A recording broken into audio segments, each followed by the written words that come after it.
오늘 사랑보다 거룩이 먼저다 라는 제목으로 말씀 전하겠습니다.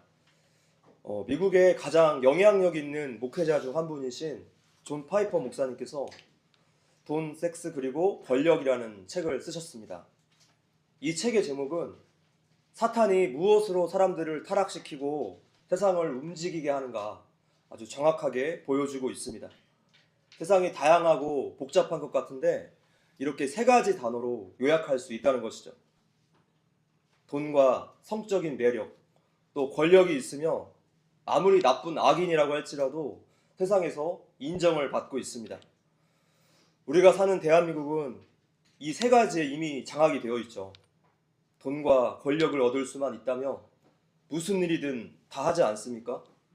나라도 중국에 팔아먹습니다.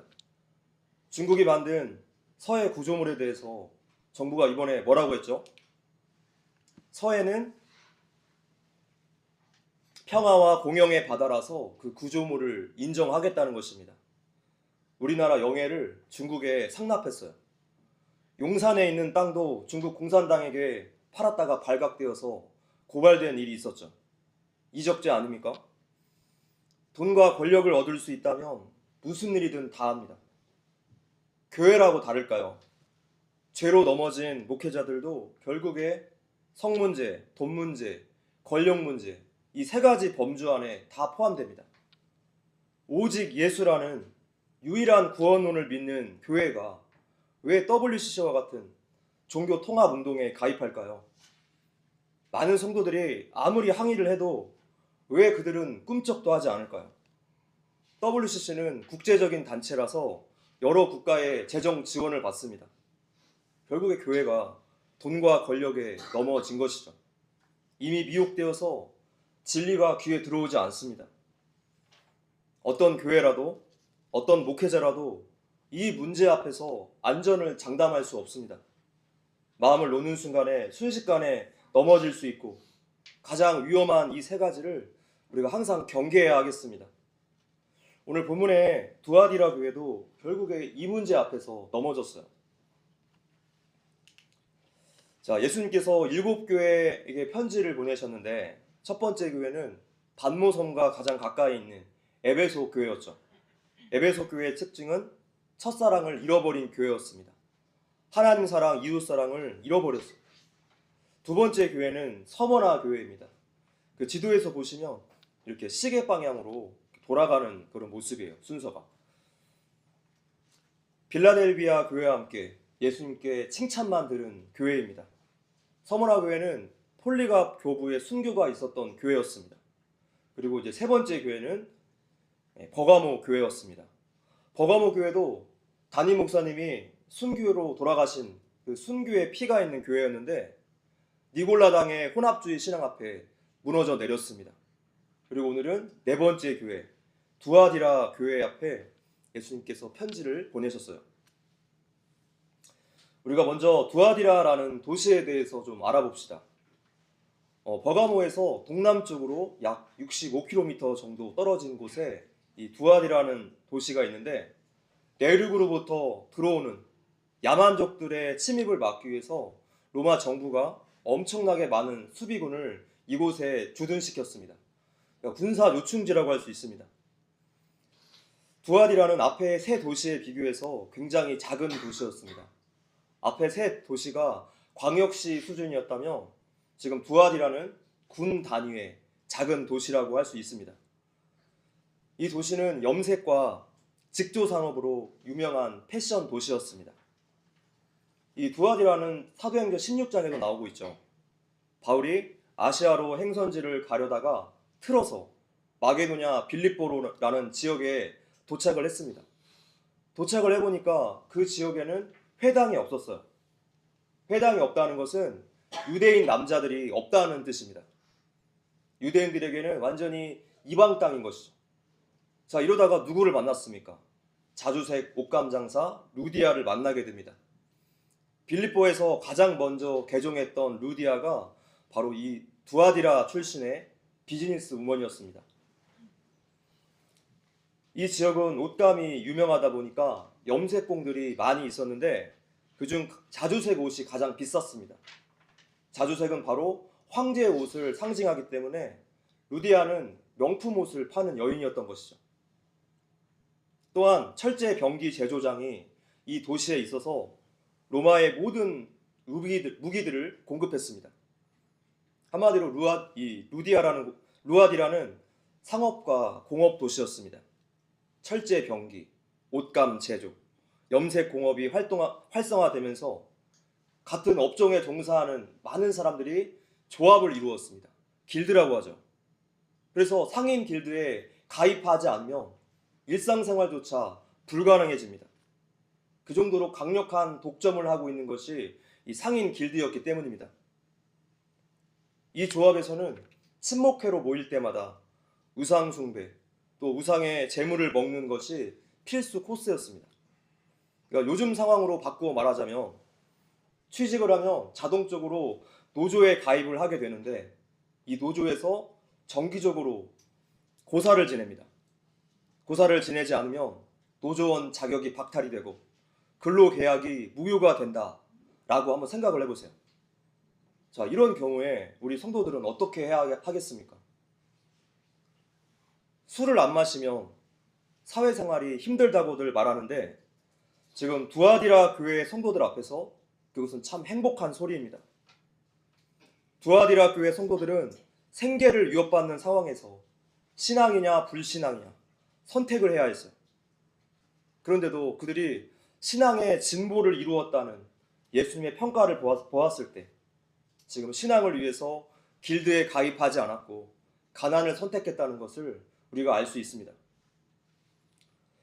두아디라 교회 성도들은 신앙 때문에 모든 것을 다 포기했습니다.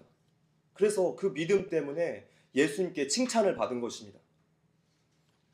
또한 두아디라는 그리스의 우상 중에 제우스의 아들인 아폴로를 주신으로 섬기는 그러한 도시였습니다. 그래서 시민들이 이 사실을 굉장히 자부심 있게 생각했어요. 프라이드가 강했습니다. 또한 황제 숭배 사상도 있었습니다. 이 도시도 황제의 신전 유치권을 따냈기 때문입니다. 신전 유치권을 따내며 그 신전을 중심으로 많은 경제적 이권들이 따라붙습니다. 그렇게 도시의 경제가 황제 숭배 또 우상 숭배 문화와 연결되어서 활성화되고 이렇게 돌아가게 되는 것이죠. 그런데도 소아시아 지역의 많은 그리스도인들이 이 모든 것을 다 감수하고 황제에게 절하지 않았다는 것입니다. 가이사가 나의 주님이십니다. 이 말 한마디면 하면 되는데 그리스도인들이 거절했어요. 예수 그리스도가 나의 주님이십니다. 이렇게 고백을 했기 때문에 그들은 박해를 받아야 했습니다. 여러분들도 어떠한 상황에서도 예수님이 나의 주님이시다 고백하실 수 있겠습니까? 성도 여러분, 박해가 가까이 오고 있습니다. 공산주의자들은 절대로 교회를 살려두지 않을 것입니다. 그것이 중국과 북한의 현실이고 우리나라에 이미 시작되었습니다. 2월 3일부터 카카오가 개인 검열을 위해서 정보를 다 수집한다고 합니다. 그래서 우리 교회 큐티방을 지금 안전한 시그널 앱으로 옮기려는 거예요. 어떠한 상황에도 예수는 나의 주님이라는 이 믿음을 끝까지 붙드십시오. 할렐루야. 아멘. 이제 본문으로 들어가 봅시다. 18절입니다. 시작. 두아디라 교회의 사자에게 편지하라. 그 눈이 불꽃 같고 그 발이 빛나는 석과 같은 하나님의 아들이 계시되. 불꽃 같은 눈은 예전에 말씀드린 것처럼 예수님의 신적인 통찰력을 이야기합니다. 본문 23절 보니까 사람의 뜻과 마음을 살피시는 분이라고 나와 있어요. 예수님 앞에 숨길 수 있는 것이 없고 그분의 눈은 불꽃 같은 눈으로 온 세계를 지켜보시고 통치하시는 분이십니다. 그리고 주석, 그러니까 놋은 성경에서 항상 심판과 관련되어서 나타났습니다. 그때 사용된 단어죠. 그래서 종합해 보자면 하나님의 아들 예수 그리스도가 우주적인 통치와 심판자라는 뜻입니다. 이것이 바로 예수님의 정체예요. 좀 전에 두아디라 사람들이 제우스의 아들 아폴로에 대한 프라이드가 강했다고 말씀드렸습니다. 그래서 요한이 예수님을 소개할 때 하나님의 아들이라는 표현을 가지고 왔습니다. 하늘과 땅을 주관하시는 하나님의 아들은 예수 그리스도지 아폴로가 아니라는 것을 지금 두아디라 성도들에게 사도 요한이 선포하고 있습니다. 그렇습니다. 우리 대한민국의 통치자는 저 악한 권력자들이 아니라 오직 예수 그리스도십니다. 모든 것을 그분의 뜻대로 통치하시고 이루어 나가실 거예요. 악은 반드시 하나님의 공의로 심판받게 될 것입니다. 모든 성도들이 그날을 기대하며 끝까지 우리 나라를 위해서 기도해야 될 줄로 믿습니다. 이제 예수님의 평가가 나오죠. 19절입니다. 시작. 내가 사업과 사랑과 믿음과 섬김과 인내를 아노니 내 나중 행위가 처음 것보다 많도다. 두아디라는 에베소 교회와 완전히 정반대되는 평가를 받았습니다. 에베소 교회는 진리를 지키다가 처음 사랑을 잃어버렸는데 두아디라 교회는 사랑과 믿음과 섬김과 인내가 처음 것보다 많다라고 칭찬받았어요. 자, 여기에서 나오는 사업이라는 것은 비즈니스가 아니라 하나님의 일, 곧 신앙의 일을 뜻합니다. 그래서 뒤에 따라 나오는 단어들이 이것을 뒷받침해 주죠. 사랑, 믿음, 섬김, 인내를 바탕으로 하는 하나님의 사업을 말해요. 두아디라 교회는 한마디로 서로 사랑하는 교회, 믿음과 섬김과 인내가 충만한 교회였습니다. 사회적 약자들을 잘 돌보는 그런 섬김의 교회, 또한 믿음과 인내라는 단어 속에서 종교적인 박해 가운데 끝까지 믿음을 포기하지 않고 오랜 세월 잘 견뎌낸 교회였다는 사실을 우리가 알 수 있습니다. 지금 이 모든 사정을 예수님께서 안다라고 말씀하세요. 예수님께서 KS 마크 꽝 찍으시고 교회를 인정해 주셨어요. 내 나중 행위가 처음 것보다 많도다. 성도들의 믿음이 제자리에 머물러 있는 것이 아니라 계속해서 성장했다는 뜻입니다. 늘 신앙이 성장하는 교회, 우리도 그렇게 되기를 간절히 소망합니다. 라떼는 말이야, 예전에는 말이야, 우리의 신앙생활에 있어서 이 말은 우리에게 금기어입니다. 오늘이, 지금이 내 신앙생활 가운데 가장 뜨거워야 돼요. 가장 성숙되어져야 합니다. 나중에는 더욱더 성장해야죠. 예수님께 대한 처음 사랑보다 지금 사랑이 더 커야 합니다.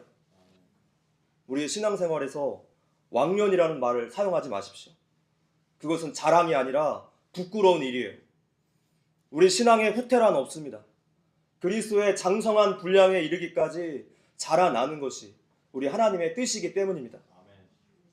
그러나 이 일들을 내 힘으로 할 수 없습니다. 늘 성령님께 도움을 구하십시오. 기도와 말씀 묵상의 자리에서 성령님과 매일매일 친밀한 교제를 나누셔야 돼요. 우리는 할 수 없겠지만 그분은 하실 수 있습니다. 할렐루야. 예수님께서 7교회에게 보내신 편지에는 일정한 패턴이 있습니다. 칭찬을 먼저 하고 그 다음에 책망을 하고 회개를 촉구하고 회개를 했을 때 복의 약속을 주시는 이러한 패턴이에요. 그래서 두아디라도 처음에 칭찬을 하셨으니까 이제 혼날 차례죠. 20절입니다. 읽어볼게요. 시작. 그러나 내게 책망할 일이 있노라. 자칫 선지자라는 여자 이세벨을 내가 영접함이니 그가 내 종들을 가르쳐 깨어 행음하게 하고 우상의 재물을 먹게 하는도다.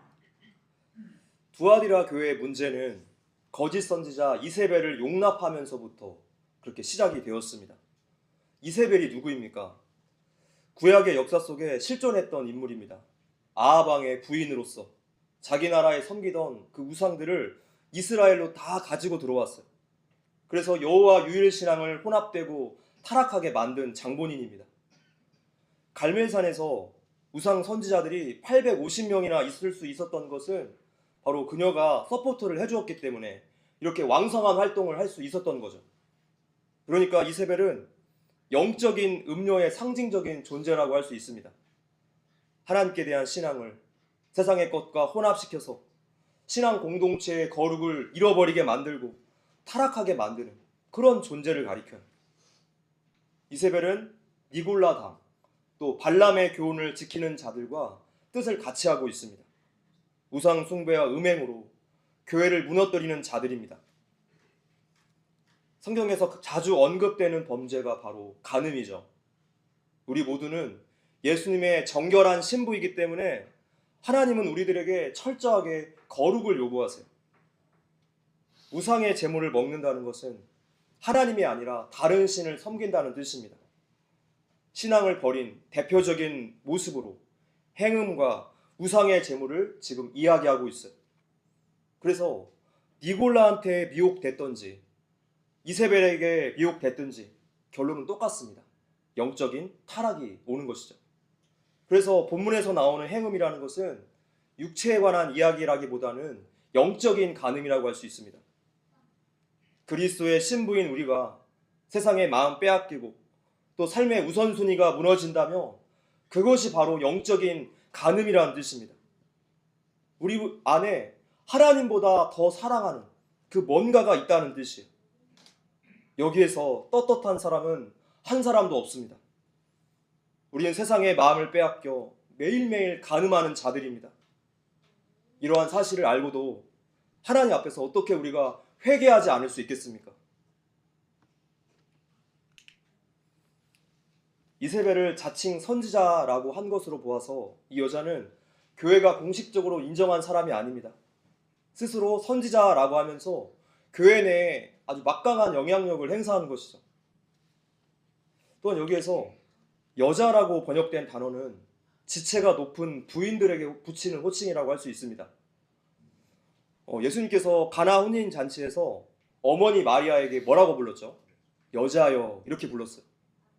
그러니까 부모님께 굉장히 버릇없는 그런 표현이 아니라 우리나라에서는 마땅히 번역할 단어가 없어서 그런 것이지 극존칭입니다. 여자여. 그래서 지금 이세벨에게 붙은 존칭으로서 우리가 유추할 수 있는 것은 두아디라라는 그 도시에서 경제적으로 또는 권력적으로 높은 지위에 있었던 사람이라고 유추할 수 있습니다. 어쩌면 그래서 교회 안에서 더욱더 강한 영향력을 행사하는데 용이했는지 모릅니다. 오늘날의 교회 안에서도 이런 사람들이 많습니다. 기도를 하면 뭐가 보이고 뭐가 들린다느니, 하나님께서 오늘 나에게 말씀하셨다느니 그렇게 미래의 일을 말해주고 성도들을 자신의 통제하에 두려고 하는 그런 신비주의에 빠진 사람들이 있어요. 이런 사람들을 조심하십시오. 우리가 믿을 수 있는 예언은 성경 66권으로 끝났습니다. 성경만이 우리의 기준입니다. 그런 자들을 분별하시고 경계하셔야 할 것입니다. 또한 이세벨이 가르친 행음이라는 것은 지금 성적인 표현을 이야기했지만 합리주의, 혼합주의를 뜻하고 있습니다.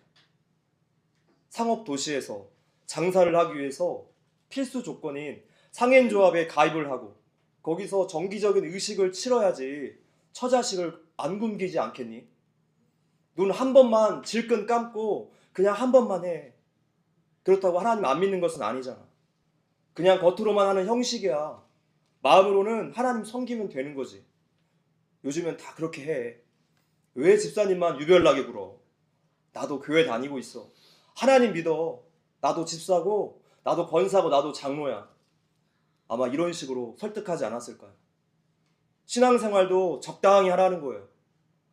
이러한 이세벨의 풍조가 교회 안에 만연합니다. 그러나 신앙이라는 것은 우리가 목숨을 걸고 해야 합니다. 신앙은 취사선택의 문제가 아니라 죽고 사는 문제예요. 누가 내 인생의 주인인가 확실히 결정해야 하는 문제입니다. 할렐루야.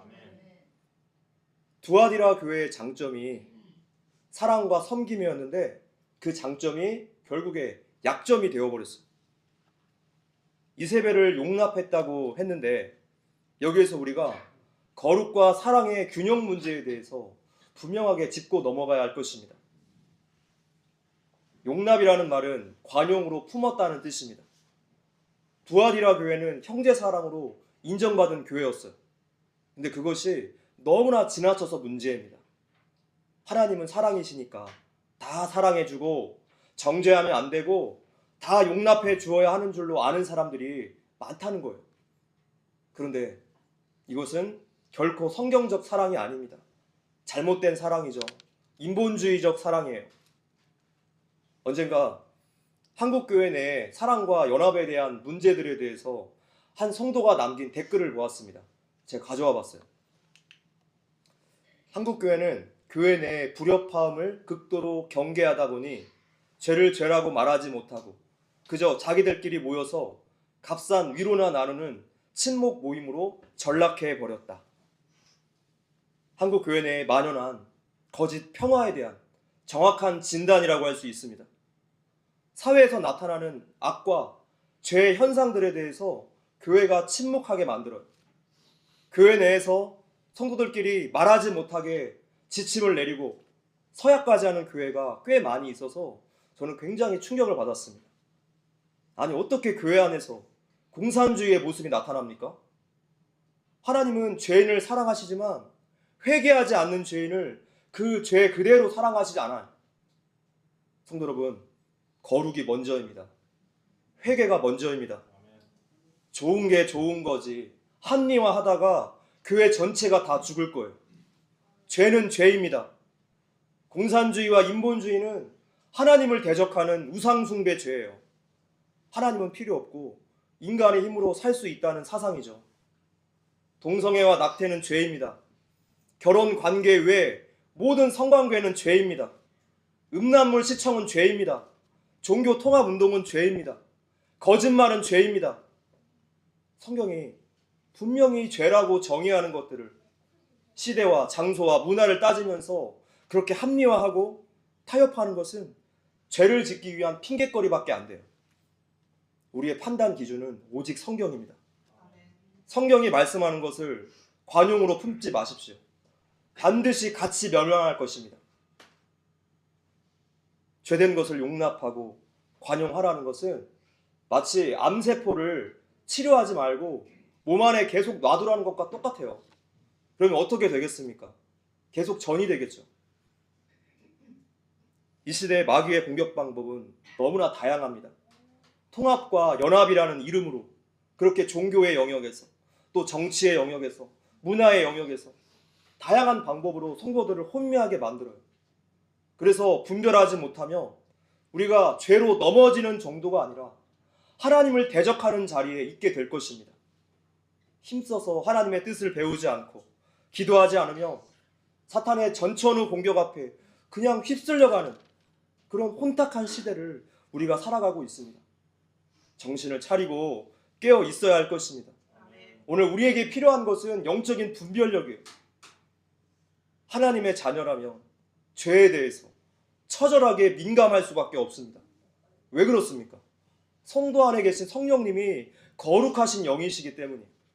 죄를 절대로 용납하지 않으시는 분이십니다.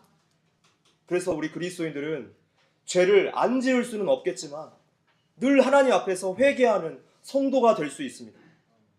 거룩과 사랑은 반대 개념이 아니라 진짜 사랑은 반드시 거룩이 들어가 있어요. 하나님은 당신의 자녀들에게 오늘 이것을 원하십니다. 거룩을 품은 사랑. 할렐루야.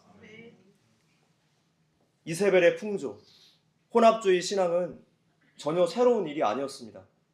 구약의 이스라엘 백성들도 늘 같은 문제로 고통받았어요. 대표적인 것이 이사야서죠. 이사야서에서만 나오는 말이 있습니다. 하나님의 슬픔이라는 단어예요. 하나님의 슬픔. 사랑이 깊으며 슬픔도 그만큼 깊습니다. 슬픔은 언제나 사랑과 연결되어서 사랑과 비례해서 나타나요. 이사야서 말씀 읽어볼게요. 시작. 손은 그림자를 알고 나귀는 그 주인의 굴을 알거니와 이스라엘은 알지 못하고 나의 백성은 깨닫지 못하는도다 하셨도다. 슬프다 범죄한 나라여 허물진 백성이여 행악의 종자여 행위가 부패한 자식이로다. 그들이 여호와를 버리며 이스라엘의 거룩하신 이를 만울이 여겨 멀리하고 물러갔도다. 하나님께서 슬퍼하신 이유는 하나님께서 선택하신 이스라엘 백성들이 하나님을 우습게 여기고 그분을 버렸기 때문입니다. 이스라엘을 너무나 사랑하셨기 때문에 하나님이 슬프신 거예요. 이때 이스라엘 백성들은 이 말을 듣고 아마 억울했을 것입니다. 바알과 다른 신도 섬겼지만 또한 하나님도 그들 나름대로 굉장히 열심히 섬겼기 때문입니다. 레위기의 규정에 따라서 백성들이 하나님께 무수한 제물로 정성껏 제사를 드립니다. 안식일은 물론이고 규정에 따라서 열심히 집회도 가졌어요. 그러나 하나님은 이렇게 말씀하십니다. 12절입니다. 시작. 너희가 내 앞에 보이러오니 이것을 누가 너희에게 요구하였느냐? 내 마당만 밟을 뿐이냐. 이스라엘 백성들이 하나님을 사랑하지는 않았습니다. 하나님의 마음과 그분의 뜻이 무엇인가에 대해서는 관심도 없었어요. 그저 열심히 종교 행위를 해서 복만 받으면 그만이라고 생각을 한 것이죠. 복받기 위해서라면 다른 종교도 함께 섬겼습니다. 거룩하라 라는 하나님 말씀을 듣지 않고 이것저것 다 섬긴 거예요. 지금 하나님은 이스라엘 생활의 전체, 인생 전체의 주인이 되시기를 원하시는데 백성들은 하나님은 제사와 제물로 만족하세요. 그렇게 그분을 만홀히 여긴 것입니다. 그래서 하나님께서 슬프셨던 거예요. 하나님의 이러한 슬픔이 본문에 두아디라 교회에도 있었고 오늘 우리에게도 있으실 거예요. 세상 가치관과의 혼합주의, 적당히 하는 신앙생활, 세상과 죄를 우리 신앙 안에 용납하기 때문입니다. 우리의 이런 모습을 하나님을 우리가 만홀히 여긴다고 표현하는 거예요. 하나님을 우습게 여기는 거예요. 두아디라 교회 안에 이세벨, 죄를 용납했더니 그 다음 스텝은 무엇입니까? 그녀가 주의 종들을 가르치기 시작했습니다. 타협의 유혹 앞에서 많은 주의 종들이 다 넘어갔어요. 주의 종들이 이세벨을 가르친 게 아니라 거꾸로 이세벨이 주의 종들을 가르치고 있습니다. 하나님 보시기에 얼마나 한심한 상황일까요? 에베소 교회는 첫사랑을 잃어버렸지만 교리적으로는 끝까지 거룩을 지키면서 거짓 선지자들을 다 몰아내었는데 두아디라 교회는 사랑과 연합이라는 이름으로 교회 안에 침투해 들어온 거짓 선지자를 몰아내지 못했습니다. 오늘날 한국교회가 정치의 영역에서 정확하게 마주하고 있는 뜨거운 감자라고 할 수 있습니다. 이 두 교회가 정확하게 대조되는 상황이에요. 그래서 소아시아 7교회는 그때 그 7교회만을 말하는 것이 아니라 지상에 있는 모든 교회의 샘플입니다. 모든 교회의 영적인 상태가 이 7교회 안에 다 포함되어 있고 오늘 우리 교회의 문제라는 것입니다. 21절입니다. 시작. 또 내가 그에게 회개할 기회를 주었으되 자기의 음행을 회개하고자 하지 아니하도다. 이세벨은 하나님께서 회개할 기회를 주셨는데도 끝까지 회개하지 않았습니다. 우리가 오늘 이렇게 예배의 자리에 나와서 하나님 말씀을 들을 수 있다는 것은 바로 하나님께서 우리에게 회개할 기회를 주신다는 뜻이에요. 수없이 말씀을 들어도 끝까지 회개하지 않는다면 우리는 하나님의 징계를 받을 수밖에 없습니다. 자녀가 망가지는 것을 어느 부모가 그냥 가만히 놔두겠습니까? 사탄의 목적은 우리의 죄를 드러내서 우리를 창피 주고 우리를 망하게 하려는 것이지만 하나님의 목적은 우리를 살리는 것이에요. 그래서 죄를 회개하도록 하시는 것입니다. 아합 왕의 왕후 이세벨에게도 3번의 회개할 기회를 주셨습니다. 첫 번째는 3년 반 동안 가뭄이 있었던 때였고, 두 번째는 바알 아세라 선지자 850명과 그 갈멜산 대결이 있었을 때, 승리했을 때 그곳을 보고 충격을 받고 회개를 했어야 하는데 회개하지 않았어요. 세 번째는 엘리야의 기도로 다시 비가 내렸을 때 그것을 보고 회개했어야 하는데 끝까지 회개하지 않았습니다. 하나님께서 엘리야를 통해 촉구한 회개를 그녀가 끝까지 받아들이지 않았고 그 결과는 무엇입니까? 처참하게 죽었습니다. 예후에 의해서 창밖에 내던져져서 그렇게 비참한 최후를 맞이하게 된 것이죠. 열왕기하 9장에 나오는 내용입니다. 회개를 끝까지 거부하는 자들의 결국을 우리에게 알려주십니다. 이렇게 이세벨 같은 하나님 대적자에게도 회개하기를 기다리시는데, 또 기회를 주시는데 하물며 당신의 자녀들에게는 어떠하실까요? 회개는 우리를 살리는 일이에요. 할렐루야. 아멘. 이사야서 말씀에 읽어볼게요. 시작. 악인은 그의 길을, 불의한 자는 그의 생각을 버리고 여호와께로 돌아오라. 그리하면 그가 긍휼히 여기시리라. 우리 하나님께로 돌아오라. 그가 너그럽게 용서하시리라. 아멘. 회개는 우리를 살리는 일입니다. 아멘. 회개는 하나님의 긍휼하심입니다. 아멘. 말씀을 맺겠습니다. 두아디라 교회는 사랑과 섬김과 인내를 가진 아주 훌륭한 교회였지만 거룩하지 못해서 예수님께 책망을 받았습니다. 타협하고 혼합하는 한 교회는 능력이 없어요. 거룩하지 못한 교회는 능력이 없습니다. 성도 여러분, 사랑보다 거룩이 먼저입니다. 회개가 먼저예요. 거룩을 품은 진짜 사랑이 우리 삶에 열매 맺기를 주님의 이름으로 기도합니다.